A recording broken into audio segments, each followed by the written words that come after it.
नमस्कार दोस्तों, स्वागत है आप सभी का मेरे channel dear R S sir में।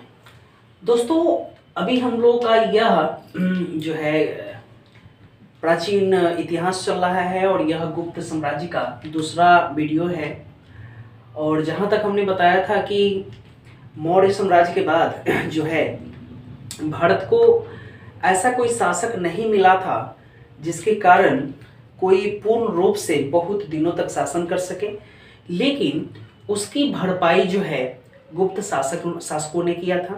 तो दोस्तों, इससे पहले वाले पार्ट में हमने पढ़ा था चंद्रगुप्त दो की बात हुई थी। तो चंद्रगुप्त द्वितीय ने जो है इनका नीति था कि वैवाहिक संबंध और विजय अभियान के तहत ही अपने साम्राज्य को आगे बढ़ा रहे थे।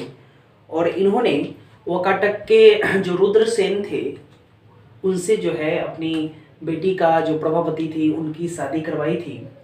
और इन सभी चीज़ों को हमने पहले वाले पार्ट में देखा था। उससे आगे पार्ट हम लोग देखेंगे कि जो जो मेन आपके जो टॉपिक है उन सभी टॉपिकों पे आज हम लोग चर्चा करेंगे। तो उन सभी टॉपिकों को आज हम लोग यहाँ पे देखेंगे। तो दोस्तों, जहाँ से क्वेश्चंस ज़्यादा पूछे जाते हैं उन सभी को इंक्लूड किया हमने। तो देखेंगे, एक एक पॉइंट करके देखेंगे। आशा करते हैं आपको अच्छा लग रहा होगा वीडियो। तो चंद्रगुप्त द्वितीय ने कालिदास को अपना दूत बनाकर कुंतल नरेश के दरबार में भेजा। तो दोस्तों, ये थोड़ा सा ध्यान रखिए, कुंतल नरेश के दरबार में कालिदास को अपना दूत बनाकर उन्होंने भेजा था। ये वही कालिदास है जिनकी चर्चा हम लोग अलग से करेंगे, जब नवरत्न के बारे में पढ़ेंगे उसमें हम लोग चर्चा करेंगे। यहाँ पे चीनी यात्री भी चंद्रगुप्त दो के समय यानी कि द्वितीय के समय ही फाइयान जो है वो आए थे। तो यहाँ से दोस्तों बहुत ज़्यादा क्वेश्चन पूछे जाते हैं कि फाइयान किसके टाइम पे आए थे। तो फाइयान जो है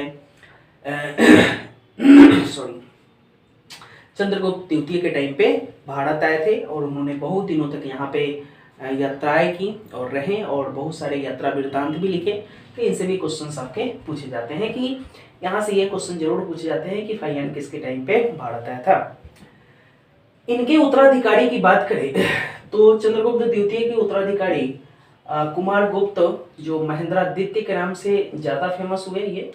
और इनका शासन काल जो रहा 415 से लेकर के 454 ईस्वी तक रहा है। ये लंबे काल तक, यानी कि ऐसे मान ले हम लोग, तो ये 39 सालों तक राज किए थे।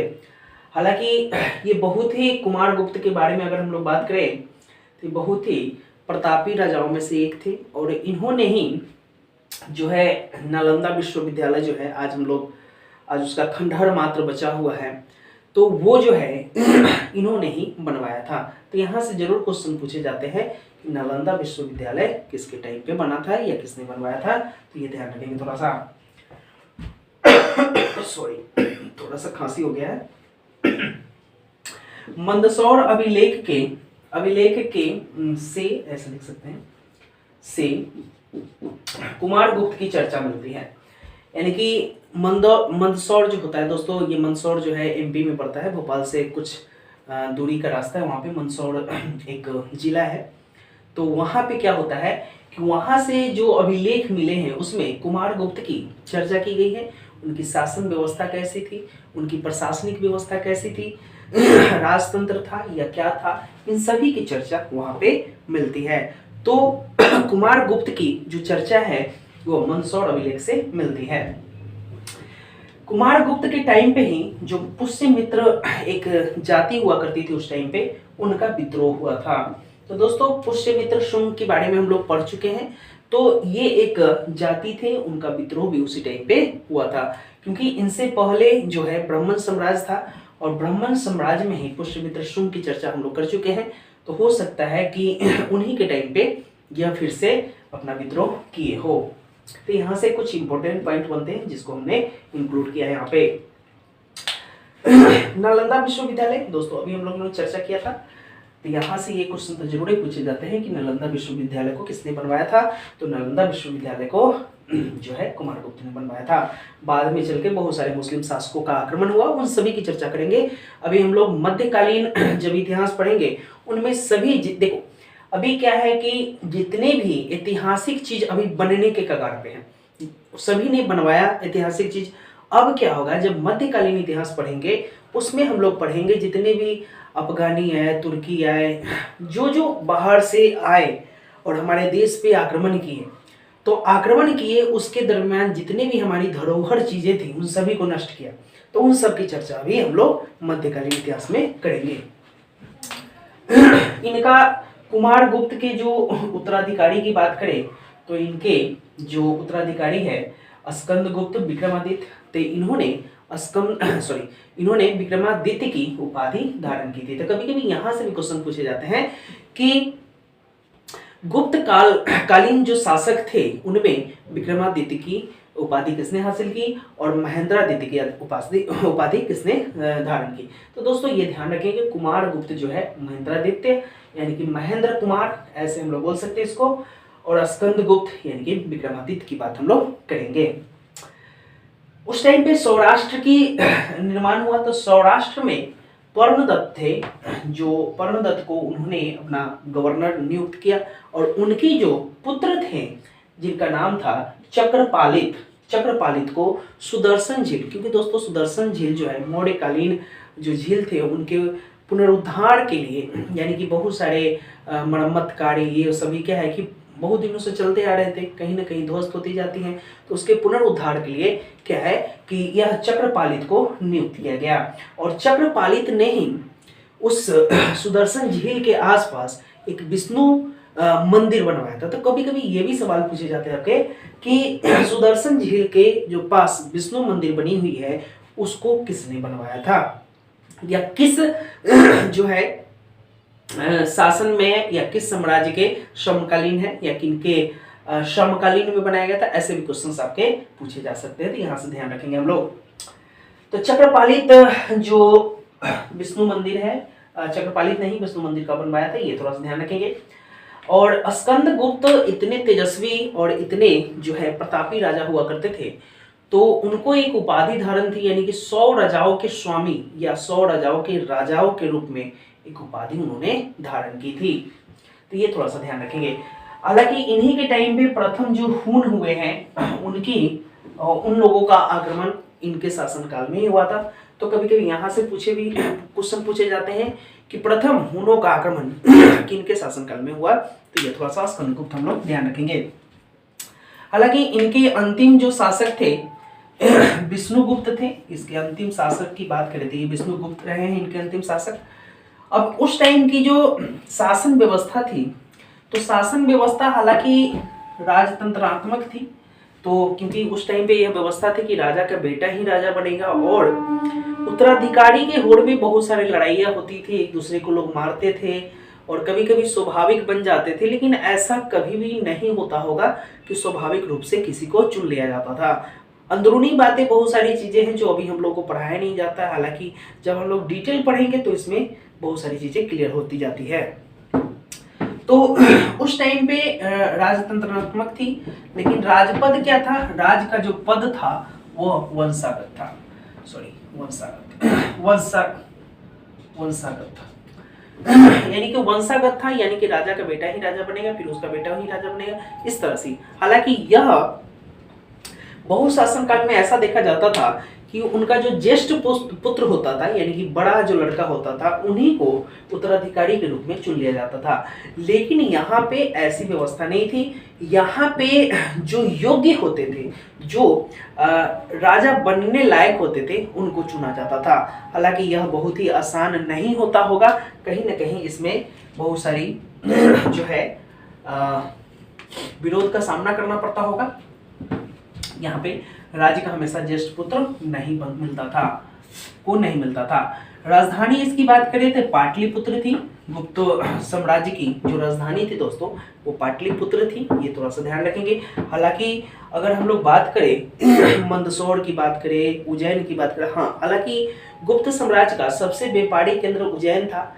बाद में धीरे धीरे मथुरा वगैरह ये सब यूपी में आते चले गए, फिर बिहार में आते चले गए, सोनपुर भी उसमें सम्मिलित है, पाटलिपुत्र भी है, तो ये सभी चीज आ गई। लेकिन पहले जो उनकी थी उज्जैन थी, तो ये भी थोड़ा सा ध्यान रखेंगे। हालांकि राजधानी उनकी पाटलिपुत्र थी। विभाजन, उनकी जो शासन व्यवस्था थी उनका विभाजन प्रांतों में हुआ था। तो प्रांतों में हुआ था, एक तो भुक्ति बोलते थे जिसको अवनी भी बोलते थे। भुक्ति या अवनी, प्रांत जो होते थे उनकी भुक्ति या अवनी, उनको देश कहा जाता था। हालांकि उस टाइम पे यह देश वेश ऐसा कुछ भी था नहीं, एक छोटे छोटे इलाके को देश बोला जाता था। जैसे आज के डेट में भी हम लोग देखते हैं ना कि तू कौन से देश के बारे, तू कौन से देश के बारे, और यहाँ आ गए हैं। तो इस तरह से एक भोजपुरी और देहाती कहावत भी है। तो देश का मतलब क्या होता था, कुछ कोस, यानी कि कुछ मील के बाद जो गांव वगैरह होते थे उनको देश बोल दिया जाता था। तो हालांकि वहाँ पे जो वहाँ के प्रधान होते थे उनको उपरीक कहा जाता था, यानी कि उपरीक जो शासन व्यवस्था संभालते थे वहाँ पे उनको उपरीक के नाम से जाना जाता था। भुक्ति के नीचे का जो शासन व्यवस्था था जिसको विषय कहा जाता था, और यहाँ पे जो शासन करते थे उसको विषयपति भी कहे जाते थे। तो विषयपति उनसे नीचे होते, यानी कि भुक्ति या अवनी के नीचे होते थे। तो अंतिम शासक तो विष्णुगुप्त थे। हालांकि प्रशासन की जो छोटी इकाई थी वो ग्राम होता था, और उसकी छोटी इकाई जो है उसको पेट बोला जाता था, ये ध्यान रखेंगे थोड़ा सा। उस टाइम पे कुछ प्रचलित जो है भाषा का यूज होता था, यानी कि शब्द के यूज होते थे कि भाग किसे बोलते हैं।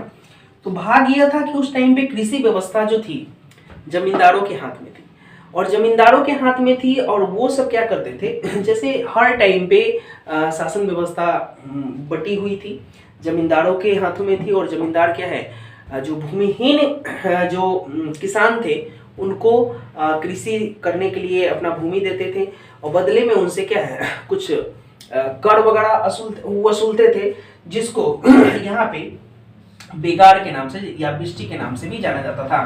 तो इस दरमियान क्या होता था कि उनसे राजा को एक हिस्सा मिलता था। जैसे 6 भाग में डिवाइड होते थे वो, और 6 भाग में डिवाइड होने के बाद एक हिस्सा राजा को मिलता था, और बहुत सारे भाग में बंट देते थे। जो छठा हिस्सा राजा को मिलता था उसी को भाग बोला जाता था।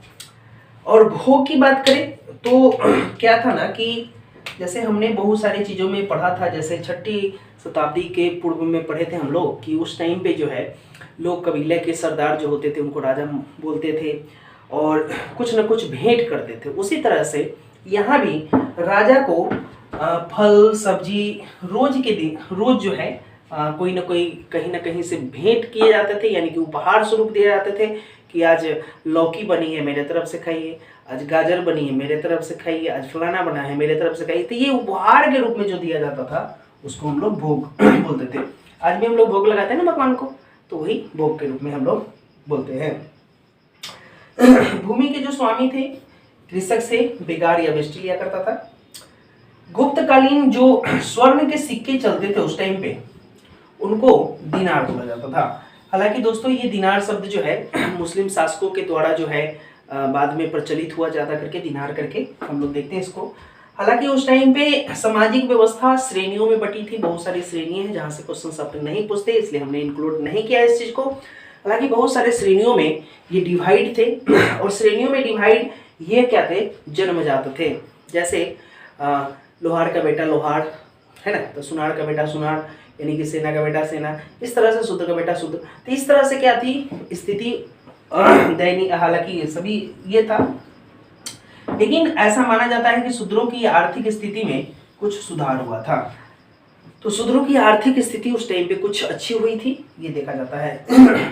उस टाइम पे सती प्रथा यानी कि 510 ईस्वी की बात करें दोस्तों, यहाँ पे 415 और 454 के बाद जो है जो शासक हुए हैं, यानी कि स्कंद गुप्त के टाइम पे की बात करें हम लोग, या विष्णु गुप्त स्कंद गुप्त के टाइम पे ही ले सकते हैं, 10-15 साल का ले सकते हैं हम लोग। तो सती प्रथा, जो सती प्रथा था उस टाइम पे सबसे पहला देखने को मिलता है, यानी कि 510 ईस्वी में मिलता है, जिसमें उस टाइम के शासक भानुगुप्त थे।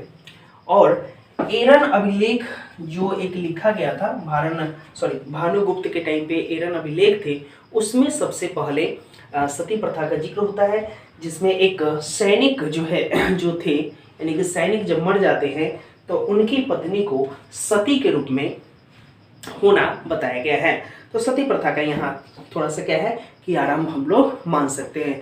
पहले होता क्या होगा कि अगर पति पत्नी में ज़्यादा प्रेम है, पति मर जाता होगा तो उसके एवज में पत्नी भी अपनी जान दे देती होगी, लेकिन बाद में इसको प्रचलन में ला दिया और ज़बरदस्ती करने लगे थे, जिसको हम लोग आधुनिक इतिहास में देखें, आधुनिक जब इतिहास पढ़ेंगे हम लोग तो उस टाइम पे देखेंगे कि किसके द्वारा इसको ठीक किया गया। तो बेंटिक के द्वारा इसको बैन किया गया था, हालांकि इसकी भी हम लोग वीडियो देखेंगे, ठीक ना, 1854-55 के करीब में इसको हम लोग देखेंगे। तो ये सारी चीज़ें, या 1829 के करीब में है ऐसा, ये सारी चीज़ें हम लोग देखेंगे उसमें। तो आशा करते हैं कि ये सभी आपको कंप्लीट याद हो गया होगा, और इसका कुछ और पार्ट बाकी है जो हम लोग तीसरे वीडियो में कंप्लीट करेंगे। नमस्कार।